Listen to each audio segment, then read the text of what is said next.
Hello and welcome to Brent's Got Game. I am Brent, and today I got a game called Isle of Monsters. Isle of Monsters is a 2 to 5 player card drafting game by Joshua DeBonis and published by Mayday Games. In this game, players draft monsters and feed them from a limited supply of food. Once the food requirements are met, they mature and are ready to scare.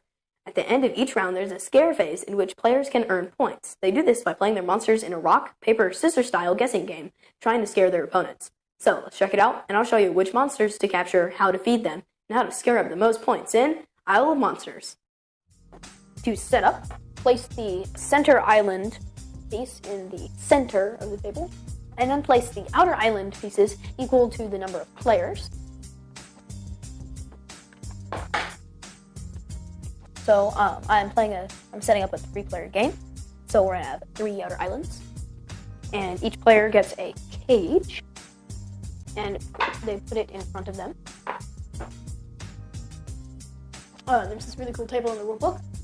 Since it's a 3-player game, we'll remove 1 at random and deal 6 to the outer islands. So, shuffle these, then remove 1 from the game, then deal 6 to the outer island. Alright, then take the rest of the cards and place them off to the side, and then you take all of the stacks, flip it over so the bottom is now the top, and the cards are facing up. Then you take the bag of food here, and we've got different colored foods. We've got pink food, blue food, and yellow food. So you put the number of players on the center one, so 3, and then 2 on all the others. Please note that this is all completely random.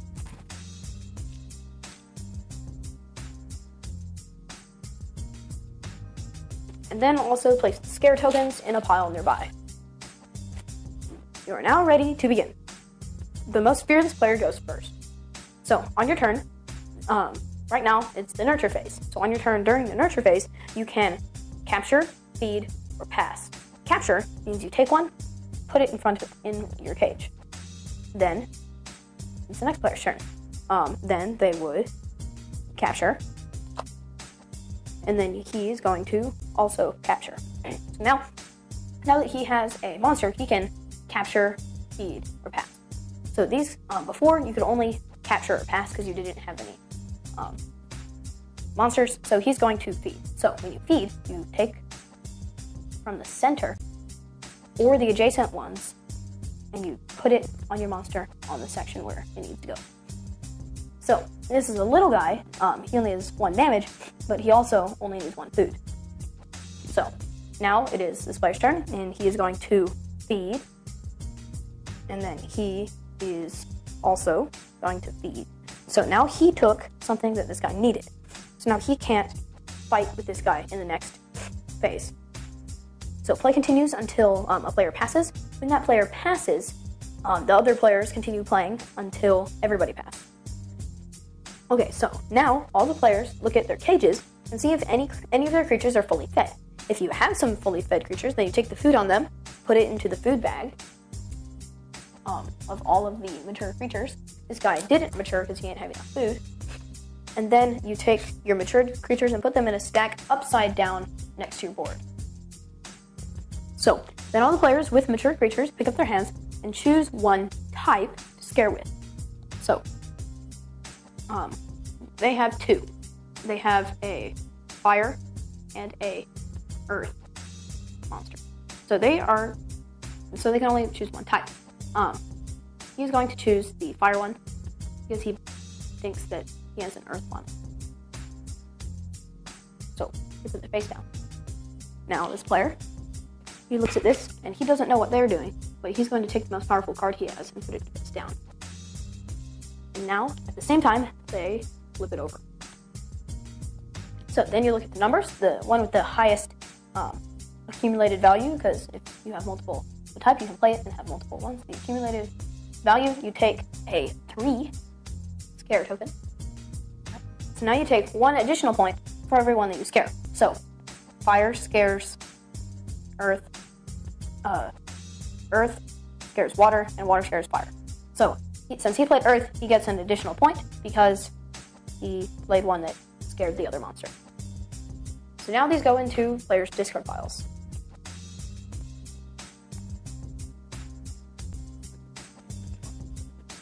And everyone else with remaining monsters places it down and does this again. So they have more, gets 3, and then they don't scare each other, so nothing happens. No, flyer scares Earth, so they get 1. Then they get discarded. Play continues playing cards and getting scare points until all players either have no cards or until one player has cards. Then the player with the cards gets 1 point for every card that he has. If nobody has cards, then you go straight to the next phase. So now it's the cleanup phase. You randomly take 3 and put it in the middle. Then you take 2, stick it onto each one, outer island. And then you take 1 of each side one and you put it on top of all the others. And then you begin again with the nurture phase. So play continues until playing the nurture phase, the scaring phase, and the cleanup phase over and over again until the last card of the draw deck has been played. That signifies the last round. So you finally play that last round, getting scare points, and then the player with the most scare points wins. As the game progresses, your hand of mature monsters will grow exponentially, and you will have a lot of cards. So I'm going to give you an example of what this might look like near the end of the game. Alright, so this is an exposed view of everybody's hands during the scare phase. During the real game, you won't be able to see the hands, but this will be easier for this example. So, all the players randomly choose what they're going to play upside down, and then they all reveal at the same time. So 7 beats 6 and 3. So this person gets 3 points, and then they get nothing. Now we do the scare phase. So these guys scare him, and that also scares him. So since they have one type scaring, they each get 1, and then these are all discarded. Now they'll play again.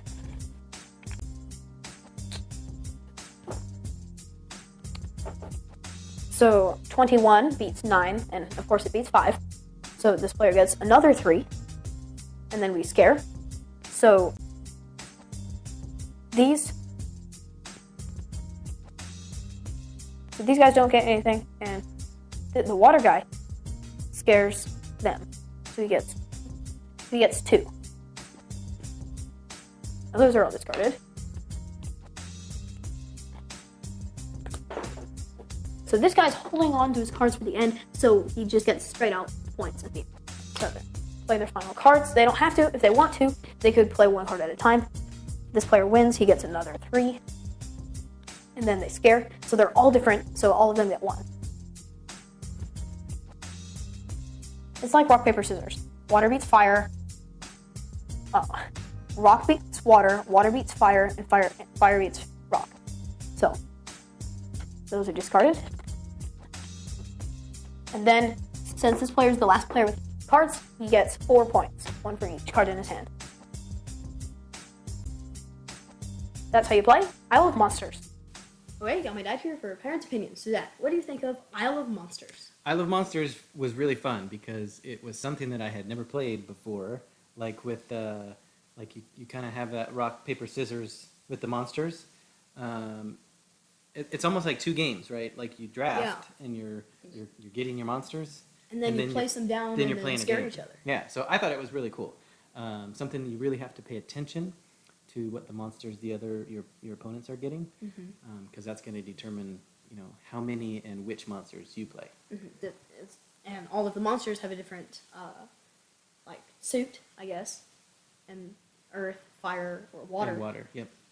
And they rock, paper, scissors each other, and each one has different amounts from 1 to 9. Yeah, I thought it was cool. It's something new that I hadn't seen before, so it was pretty fresh, and I really enjoyed it. Yes, it was really fun. So, components. It's got cards. Yeah, there's not very many of the cards. It's just the monsters. The monsters.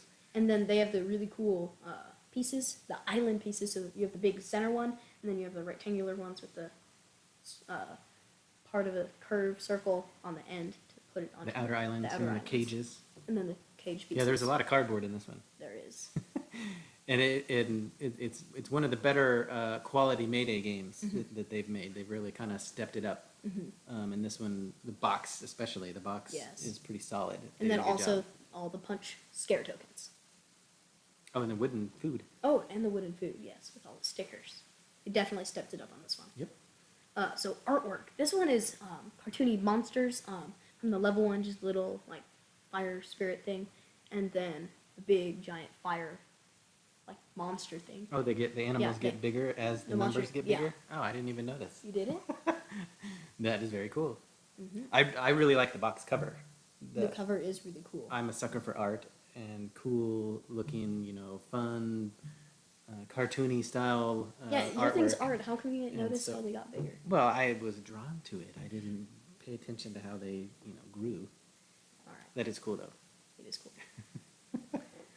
So strategy. When you're drawing cards, you are trying to pick up. It's set collection, card drafting. So you're drawing the cards from the middle, and then you're trying to collect a set in your hand to just pick them up into a bunch of different things, and then either you can go down and just try to win big numbers, or if you pick up small numbers, you can just try to score points at the end by having extra cards. Yeah, I think there's a lot of strategy in this one, especially depending on the number of players, there's only so many monsters available. You have 3 cages you could.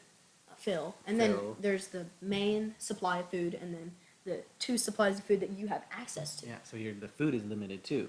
So It's you like got to resource management. pay attention to what they're doing, pay attention to what you're doing, what monsters are out. So there's a lot going on here. There is. And then once you do feed your animals, then you get to play rock paper scissors, and that And then just the amounts. brings a whole nother level of complexity to it. And in the first round, you might have like 1 monster or 2 monsters, but by the end, You're have gonna have, like, you have a whole 13. deck of them.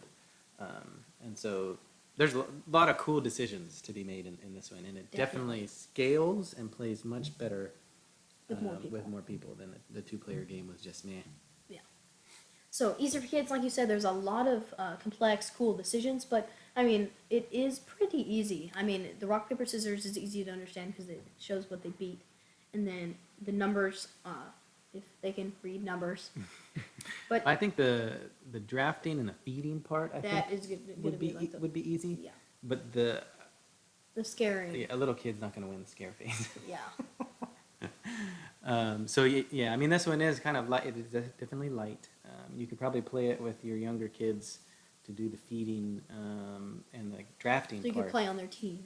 Yeah, for the but scare they would phase. need some help with the scare phase. So overall, great game, really fun. I definitely played again with 3 or 4 players. Yeah, we didn't get a chance to play this one with like 5, and I imagine that is like really fun because then you never know what the other people are going to play. If you have the majority, you're going to hold Yes. yours back, and then are you going to scare the other monsters if you're going to play a water and they played a fire? A lot of craziness going on. And I Definitely. think with 5, it would be really fun. Yes. Getting more points for getting the overall card.